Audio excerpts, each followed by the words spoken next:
You are listening to Keep Canada Weird, a weekly weird news roundup by the Nighttime Podcast. Hello, listeners, and welcome to the weekly Keep Canada Weird discussion series.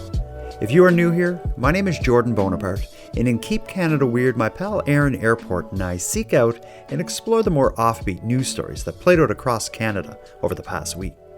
In tonight's episode, which we recorded on May 14th of 2024, we're going to hear why a Canadian Member of Parliament has publicly announced their boycott of Tim Hortons. We'll hear about the Newfoundland man who was arrested for assaulting a police officer with a block of cheese. We're going to search for Snowflake, the missing chicken, and we'll travel to Edmonton to hear about some wild dogs and the much wilder woman they bet. So let's get into it.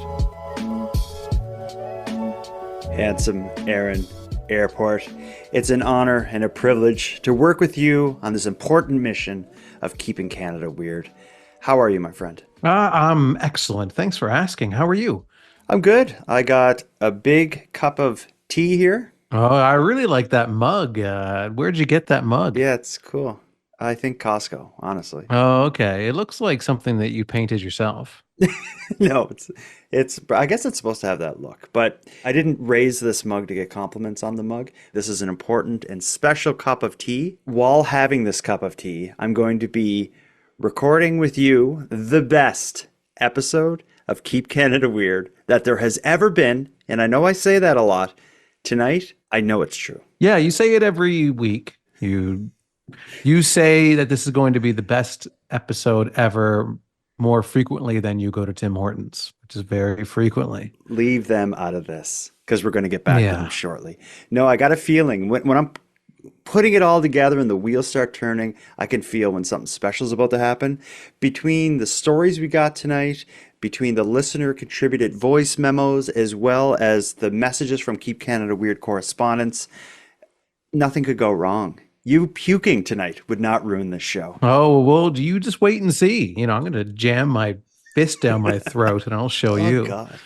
Okay, well, it might get interesting. Before we get into it all, though, what's up? Anything going on down there? Not much at all. Just working away. I've been doing a lot of painting at the house. And did you go through that weird, picking out colors thing and having, a bunch of different shades of gray and all this stuff? Or are you just, what's the cheapest color? I was able to get 2 gallons of very good paint because the color in 1 gallon was slightly off from the color in the other gallon. So there was a bit of a mistake in the color matching. So it was only $20 for the 2 gallons. So somebody's pickiness is your game.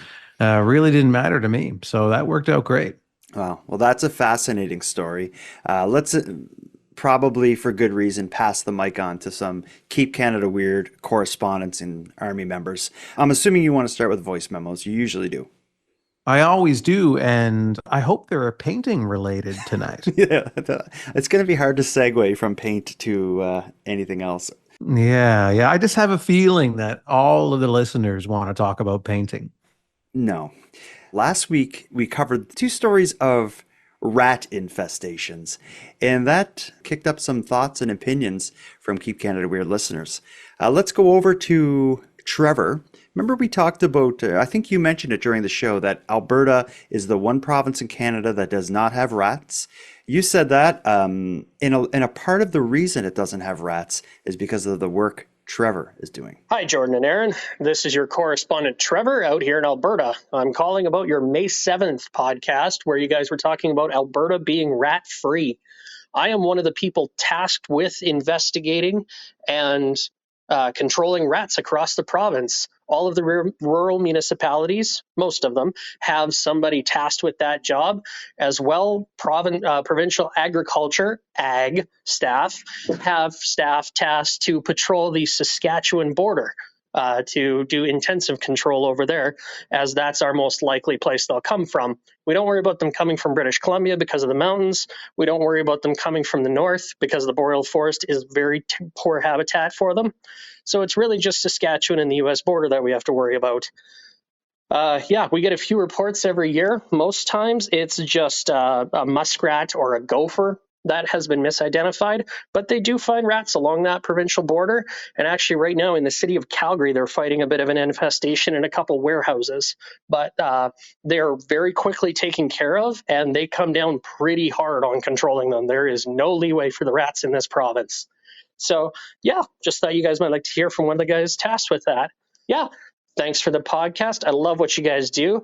I came in right about the time you guys started a riot in Cape Breton, and that kept me around. It was so entertaining. So thank you, and take care. We talk a lot about the animal uprising.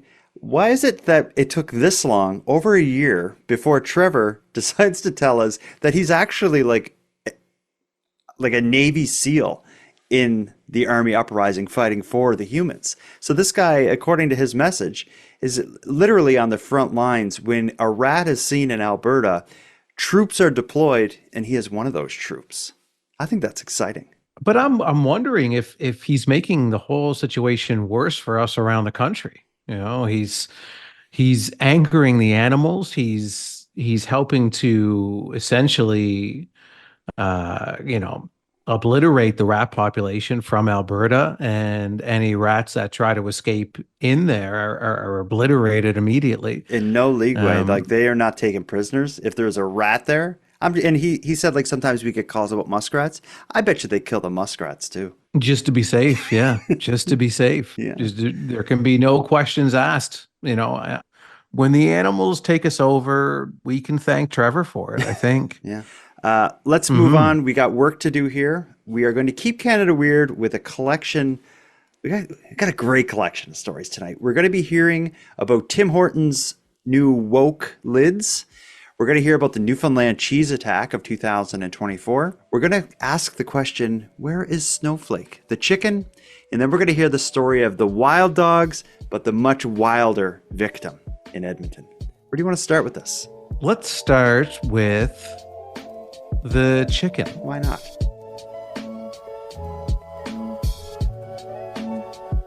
I guess I will say this is a sad story, but it involves a North Vancouver family that's offering a reward for the safe return of their family pet, their pet Snowflake, the 7-year-old chicken.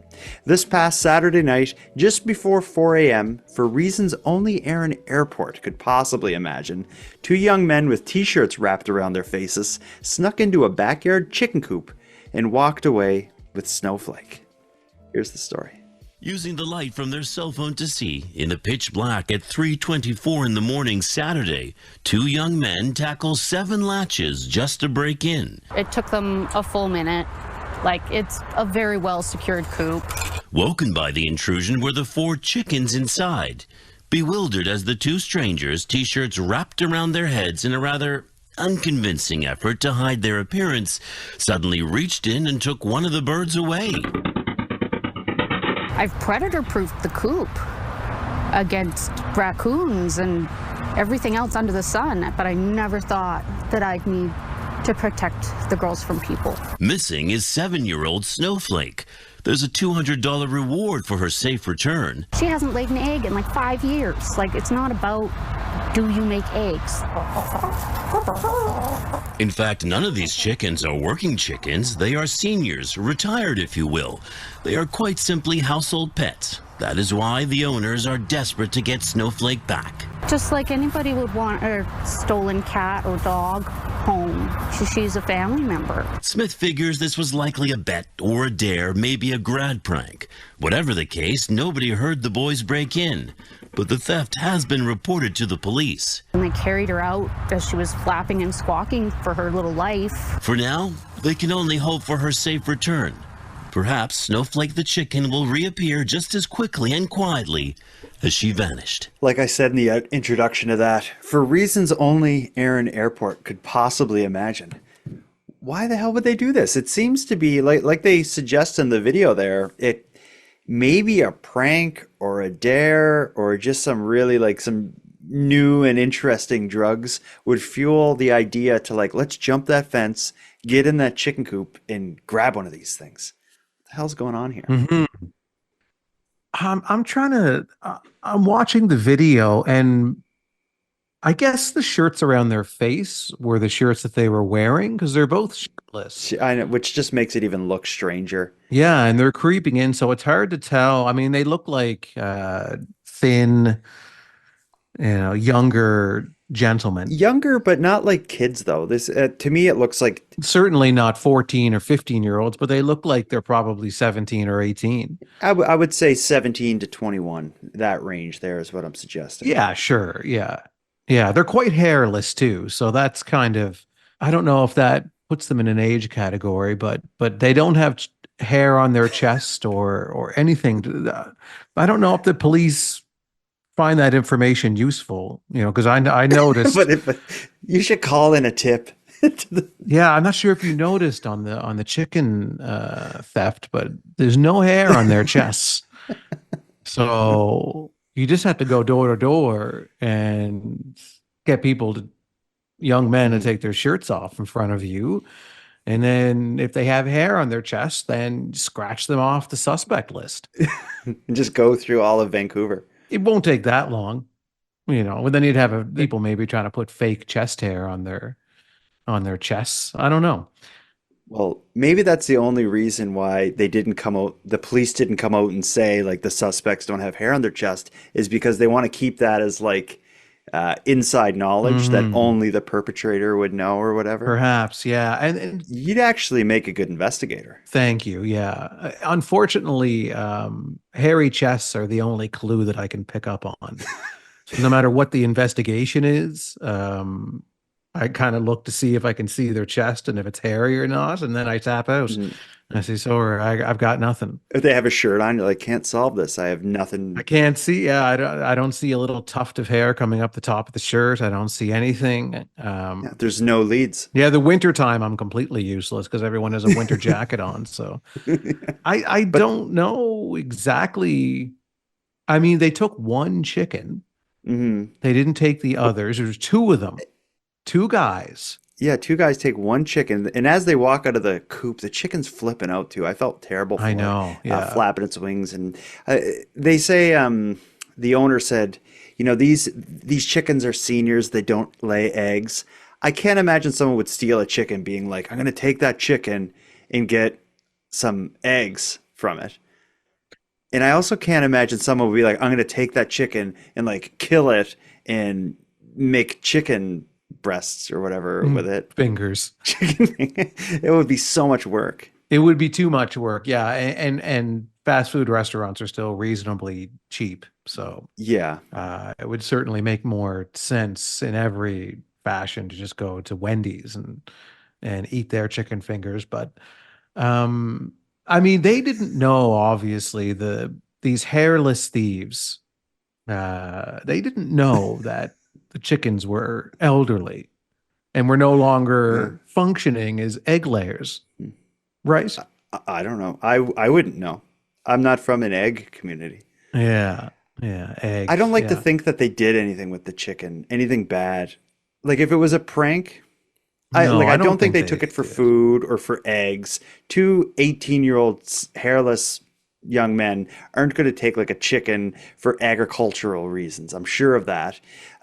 If it was a prank, what would they do? Just like throw it in the woods or something and be like, just run wild chicken? Well, if it was a dare, like if maybe they have a list, like a scavenger hunt of things they have to steal, and then they're just going down the list, and one is a backyard chicken, and that's what they did. Wow, but what a crazy list. Yeah, but again, they wouldn't know that these chickens are seniors and can't lay eggs, so maybe it is the eggs. But if they're very hairless young men, like we can see in the video, maybe they want the feathers. Maybe they want the feathers in this whole thing. It's like we can't grow chest hair. We're freezing in the wintertime. Our shirts are on our face, and we haven't figured out how to use that properly yet. That technology, yeah. No, yeah. So we need something to keep our bodies, our hairless torsos. Young bodies. Yeah. And upper chests and arms. We're not going to solve this one. I hope Snowflake's okay, and I hope this is just like a prank or something, and maybe they were just keeping it in their backyard, and by the time that this episode airs, they'll have returned Snowflake for the $200 reward.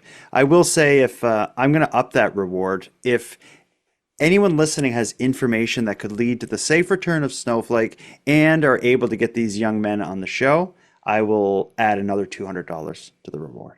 So you can get $400 if you get Snowflake back and get the perpetrators to come on Keep Canada Weird and answer a few questions. Mm-hmm. This was a bit of a crime story. Let's move on. Let's jump right into another weird Canadian crime story that played out over the last week. Do you like cheese? Oh, God, who doesn't like cheese? I'm not going to say Stacy doesn't like cheese. She might, but she doesn't get into that in her voicemail. The next story we're going to get into comes to us directly from a Keep Canada Weird correspondent named Stacy. Here was the voicemail she sent. Hello, Jordan and handsome Aaron Airport. This is Stacy phoning in from Newfoundland. I wanted to make you aware of an article that came up on our local news of an irate man who assaulted a police officer with a block of cheese. Love the Nighttime podcast and Keep Canada Weird, and can't wait to listen to your next episode. Thanks so much. Before we address the story, I will tell Stacy that she's fortunate because I just received a batch of Keep Canada Weird correspondent badges. And Stacy, if you email me at nighttimepodcast@gmail.com, I will send a badge so you can show your friends and loved ones what kind of important work you're doing. Mm-hmm. That said, let's get into it here. So when I hear a story about an irate man in Newfoundland with cheese, I stop what I'm doing and get into it. Sadly, I couldn't find too much information except for a couple news articles and a police, they call it the Royal Newfoundland Constabulary, a police kind of press release. I have a CTV article in front of me. This seems to be the most in-depth telling of the Newfoundland cheese attack. Do you want to read it? Yeah, I'll read that. Let's get into it. Okay, I'm bringing it up right now. Okay, police in Newfoundland say patrol officers were assaulted Thursday by a very irate male wielding a block of cheese. A media release from the Royal Newfoundland, what is this? Constabulary? What? Constabulary? That's what their police force is called. Yeah, it's ridiculous. Eh? Yeah, constabulary. Someone correct us and berate us on that one. So, a media release from the Royal Newfoundland Constabulary says the incident occurred when officers responded to a disturbance at a residence in central St. John's, Newfoundland at around 9 p.m. The release says they encountered an angry man who then assaulted the officers with a block of cheese. Police say they arrested the man and charged him with assault, assaulting a police officer, and breach of probation. He was taken to a lockup facility in St. John's to await a court appearance. The RNC did not say if the officers were injured or what kind of cheese. Well, I'm guessing it was a hard cheese. Oh, I assume, yeah. Like an old cheddar? Yeah, I guess. What would be a block of cheese that you could actually assault someone with? Like most people wouldn't have anything larger than like something you'd shred over pasta or cut up for to serve at with some host guests or something. But that's not the kind of thing you would assault someone with. But you can What is buy this guy like doing? a fairly dense and heavy piece of cheese at the grocery store.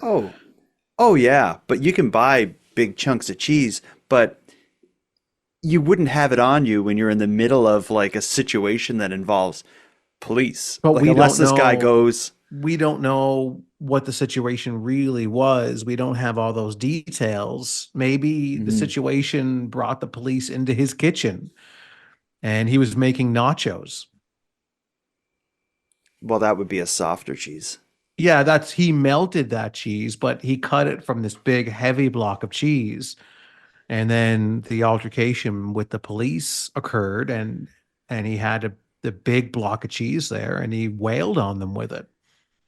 You could do just as much damage with like the actually cracked like nacho chips. Do you ever bite one? It kind of goes the wrong way and you get kind of like stabbed by like a dry nacho chip in your mouth. Has that ever happened? No, sorry. Okay. Sorry. Have you ever been attacked by a block of cheese?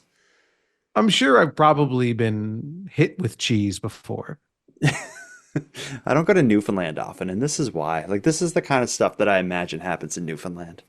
Yeah, well, I mean, it happened at least once. So, and I don't know of any police officers in this province that have gotten attacked by dangerous blocks of cheese.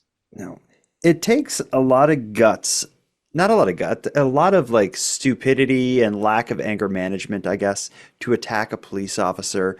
But to do it with cheese is pretty ridiculous. I wonder if the judge will give him a break due to the absurdity of what he's done. Like, because it is assault with a weapon, assuming it was a hard cheese.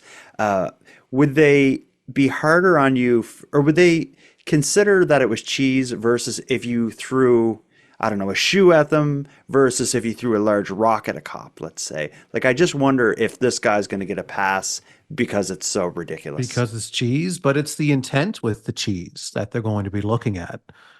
What was, he was trying to assault and injure the police officers with the cheese. It doesn't matter if he selected perhaps not the best weapon to use to assault the police officer. The fact of the matter is that he tried to assault a police officer, and unfortunately, yeah, he used cheese and probably did little to no damage. But I can't imagine he could do damage with it. But I maybe. mean, I'm reading online that the hardest cheese in the world, I'm not sure if I'm pronouncing it correctly, but it's called Chirpy. Chhurpi is considered to be the hardest cheese in the world, a traditional product prepared by pastoralists in the highlands of the eastern Himalayas. Chirpy is a protein-rich cheese with a smoky flavor and hard consistency that gradually becomes chewer the longer you gnaw on it. Oh, that's kind of sounds gross. Like gum almost of cheese. You just have to just keep chewing on it. You have to work away at it before it softens up, just like you, I find.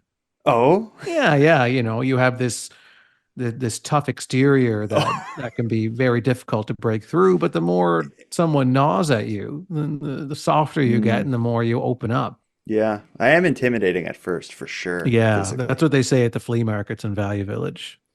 Yeah, when I'm trying to get a deal. Yeah, when you're haggling with the cashier at Value Village. This case is an interesting one. Hopefully it wasn't Chirpy, but this guy, I think when it goes to court, what will happen is the judge will just refuse to mention what the weapon is and just keep it at like assault with a weapon. Because if they mention it as a block of cheese, like the courtroom is just going to like erupt into laughter. Yeah, it'll be an entertaining trial to go to.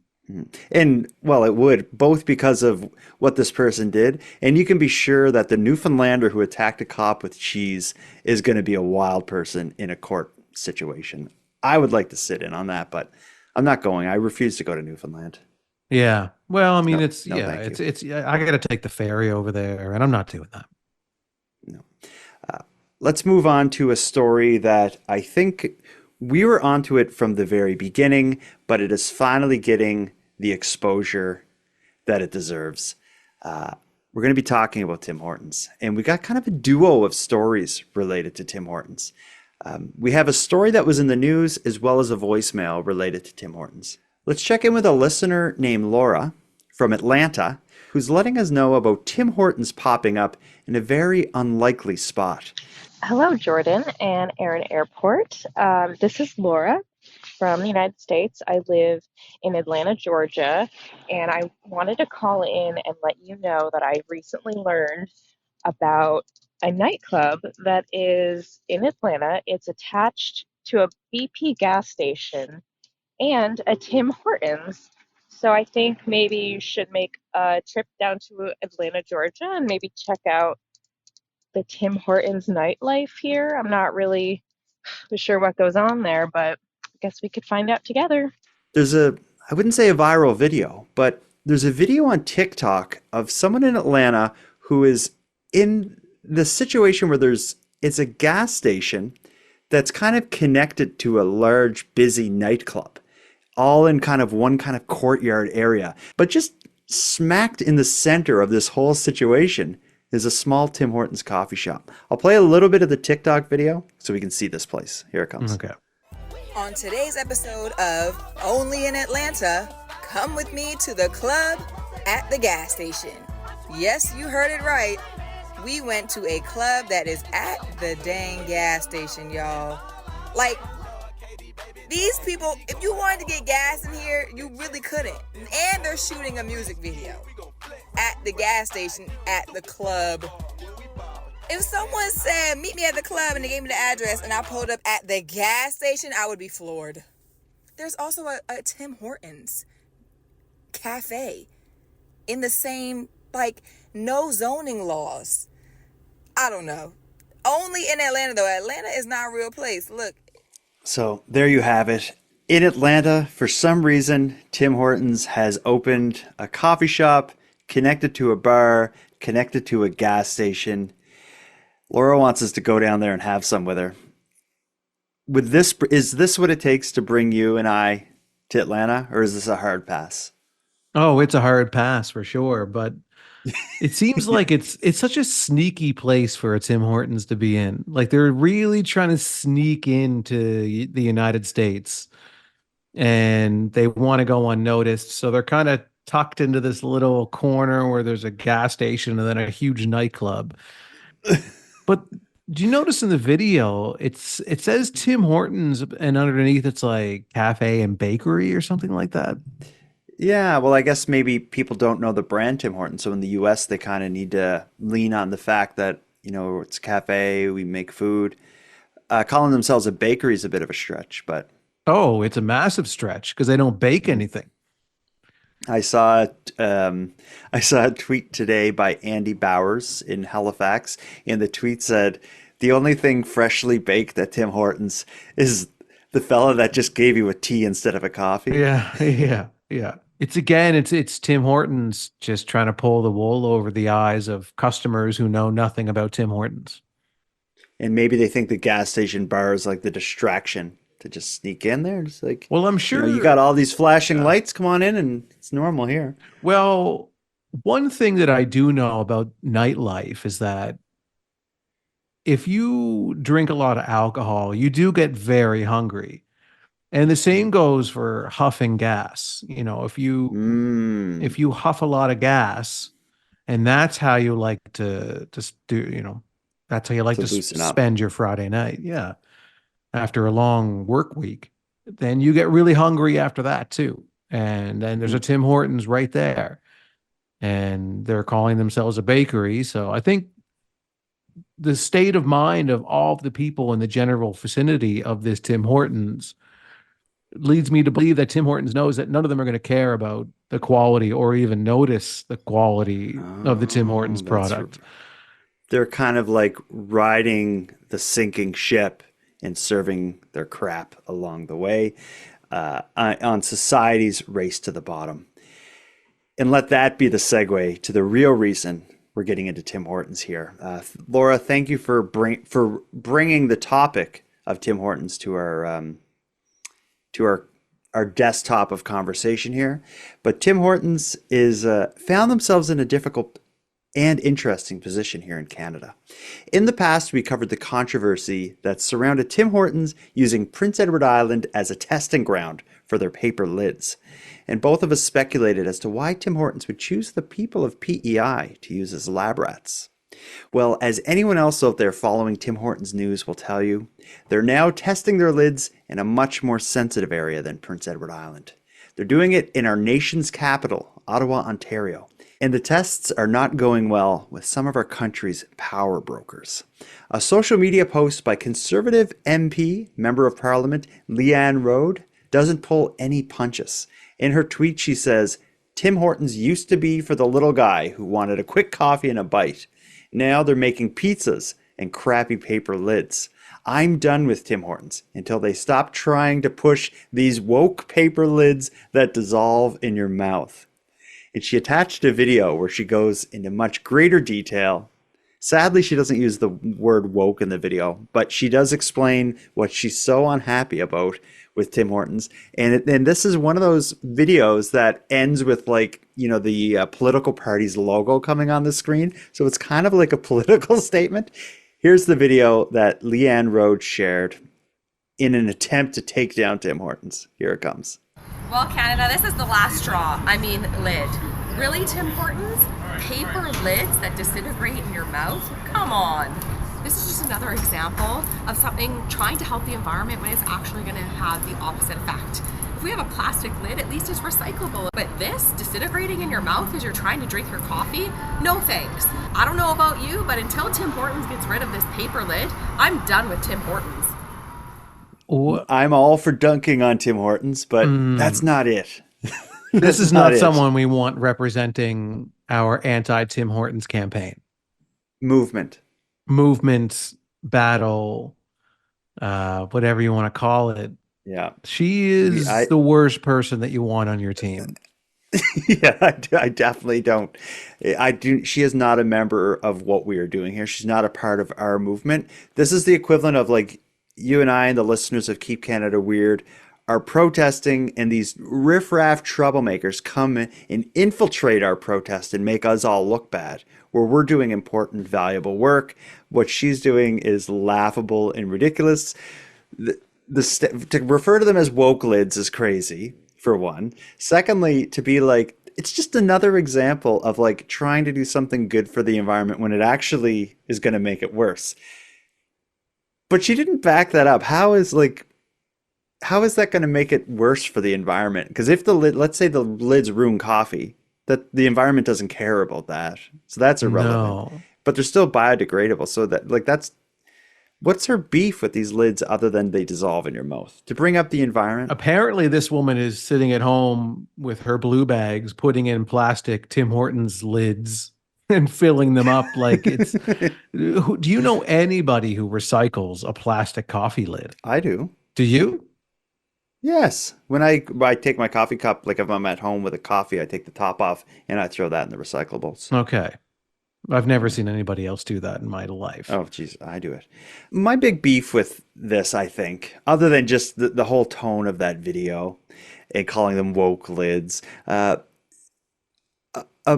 member of parliament in Canada calling for like, or like issuing a video to be like, I'm not going to shop at Tim Hortons anymore until they get rid of these lids. Is there not bigger issues that are like leave the Tim Hortons battle to us on Keep Canada Weird, and we can work with the people and get that taken care of. Yeah. I think just to have a conservative MP focused on this, I think is ridiculous. I think her efforts will be best spent towards the housing crisis, the healthcare crisis, a number of, dozens and dozens and hundreds of issues that we could line up in front of the lids of Tim Hortons. But yeah, I mean, she sounds like someone who was probably kicked out of a Tim Hortons and then now has found her opportunity for revenge in these lids. And now she can go public and try to take down Tim Hortons to get back at them for kicking her out of their restaurants. You don't know who I am. I'm a conservative MP. I will crush you and have you shut down when I go on social media. And this is it. Yeah. We've seen videos like that. I think there's one, there was a video I saw where it was like a traffic stop and it was like a judge who like threatened everybody's jobs and everything and said like, I'm a judge. Don't you know who I am? People, and I don't know. This whole thing just bothers me. All you have to do is hear this woman's voice to know that she's the person at a restaurant that everybody's embarrassed to be sitting with, because she's complaining about every little thing. She doesn't tip the wait staff. If anything makes me support Tim Hortons' new lids, it's this. I want them across the country now, just to spite this woman. Yeah, I'm with you on that.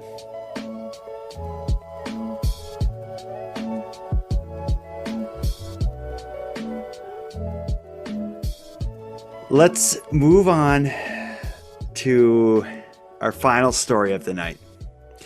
This one is This one's good. This involves animals. I don't believe it's an act of the animal uprising. I called this section of the episode Wild Dogs and Their Wilder Victim. This is going to be a good one. 2 pit bulls and their caregiver brought chaos to the Edmonton neighborhood of Meadowlark Park. In the end, 5 people were left with injuries, but only one of them, Lorena Barkwell, is the star of this episode of Keep Canada Weird. Listen along to the news clip and you'll see why. Good evening. A man is facing an assault charge. A pair of pit bulls have been seized and 5 people are recovering from injuries suffered in an attack by the dogs yesterday. As Nav Sanga shows us with security video of the attack, people walking by had no idea of the danger they were about to face. 2 teens walk together in West Edmonton. It's Thursday afternoon and school is off early, but the unsuspecting duo is about to have their after-school plans nipped by 2 pit bulls. I got 2 young people running around this truck, 2 dogs chasing them.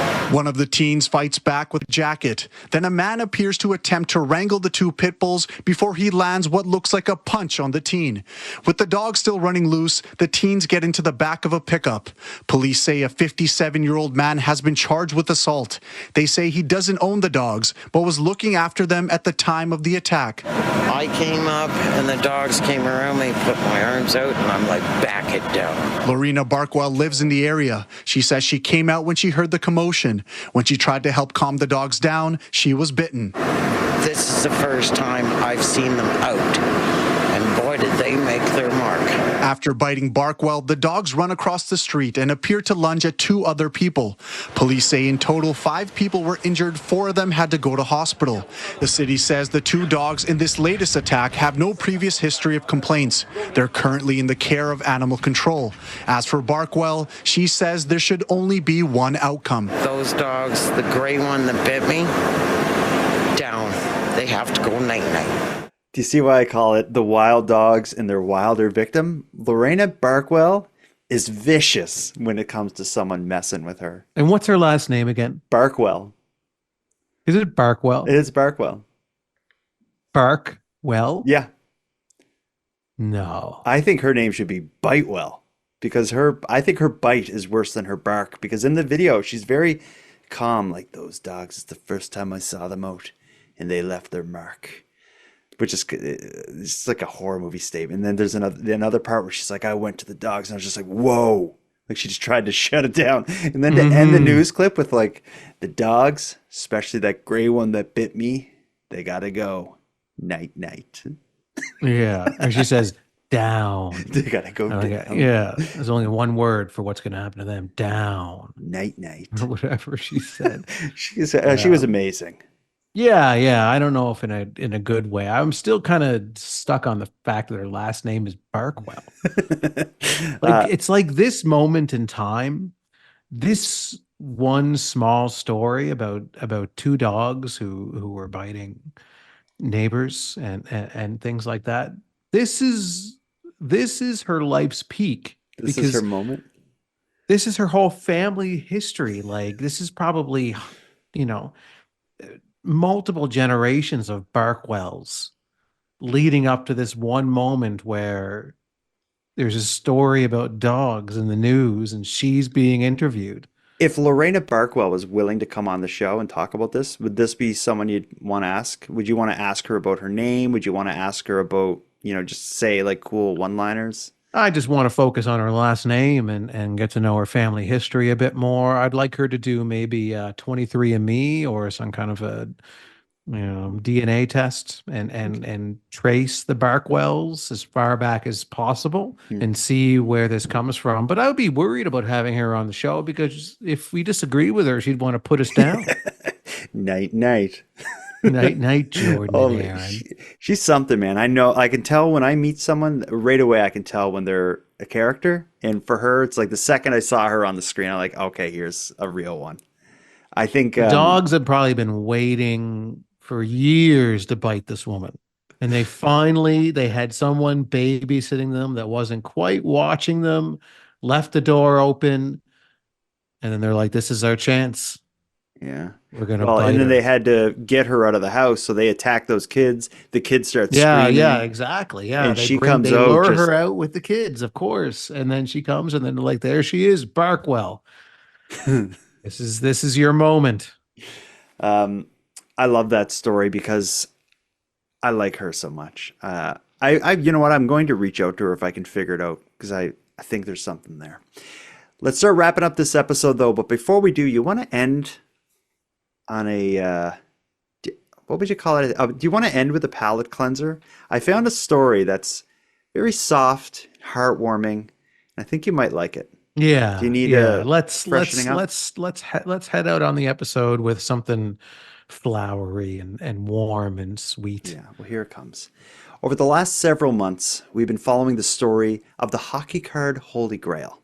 It started off with the discovery in a Regina basement, progressed into an auction with a winning bid around $5 million Canadian, then devolved into a story of buyer's remorse, and ended with a desperate-sounding man confessing his weird connection to a woman he went to elementary school with.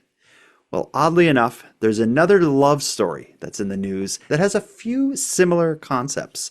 Let's together cringe along to a BC woman's lifelong search for her soulmate. Oh, she was just so full of life. As Karen Harrison looks back at pictures from her past, she recalls her perennial birthday wish. I would blow out the candles and I'd wish for the same thing. I just need to find the love of my life. It happened every year from the age of 6 until the day she turned 50, when she decided to stop wishing. I think I had started to lose hope. Well, Karen was grateful to have finally found comfort in the life she'd created for herself. To me, it was a bit of sadness around it. But then, a month later, Karen found herself looking through old yearbooks after receiving a friend request from an old classmate, John Evers. We were both always very shy, and I could never approach her.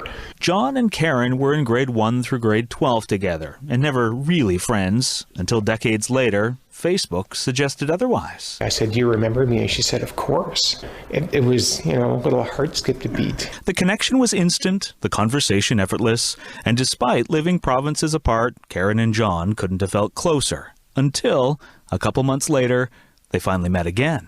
In person. She walked in the room and it was like, oh, my soul has finally found its other half. I found someone who understood me.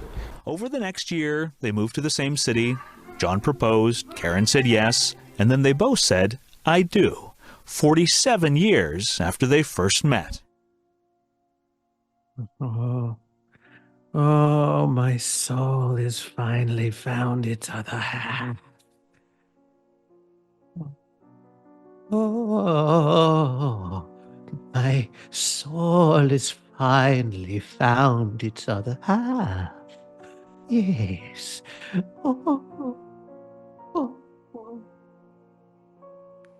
Oh, yes. Stop Welcome back into my life.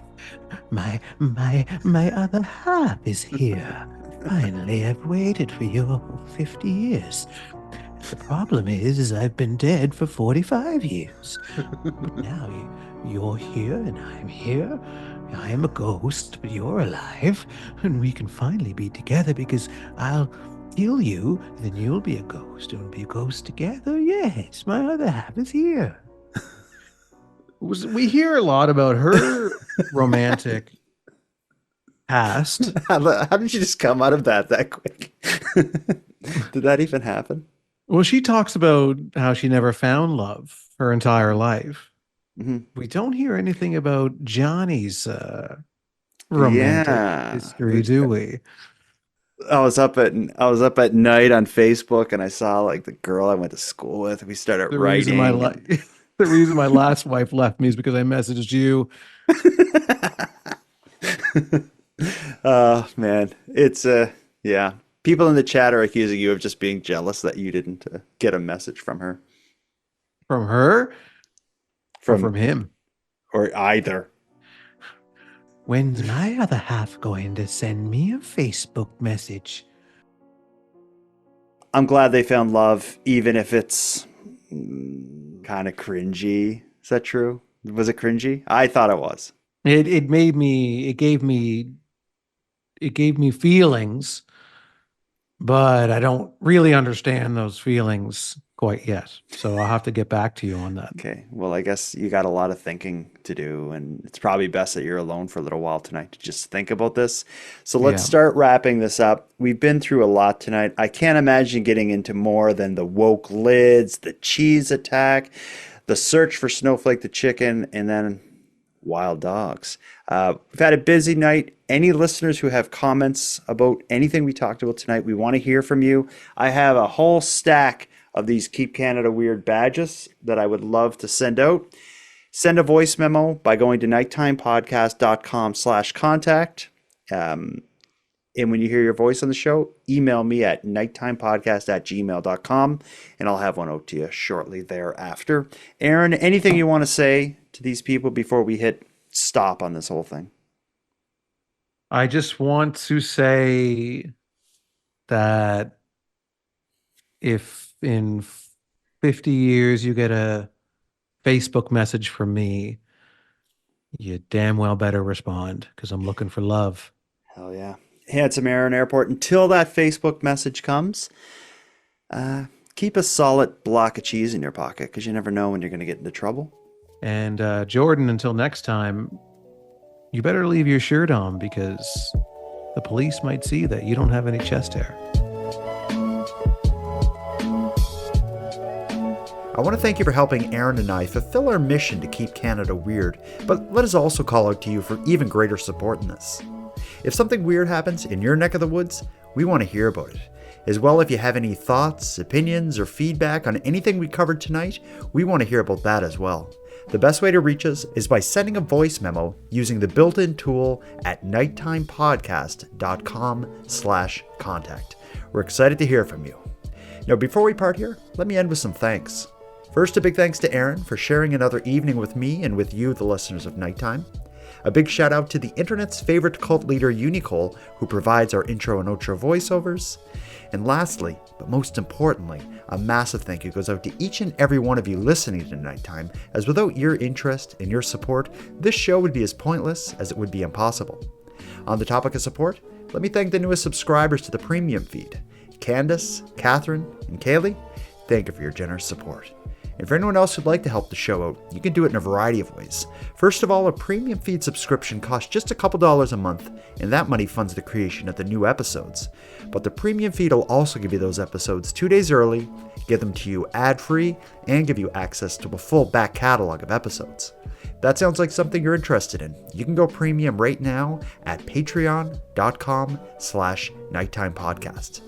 And even if you can't go premium, you can still support the show by simply sharing this episode on social media and letting all your like-minded friends know why they should listen. Your help in growing this is very much appreciated. Now until next time, take care of each other, hug your loved ones tight, and let us know if you see anything weird. Keep Canada Weird is written, hosted, and produced by the Nighttime Podcast.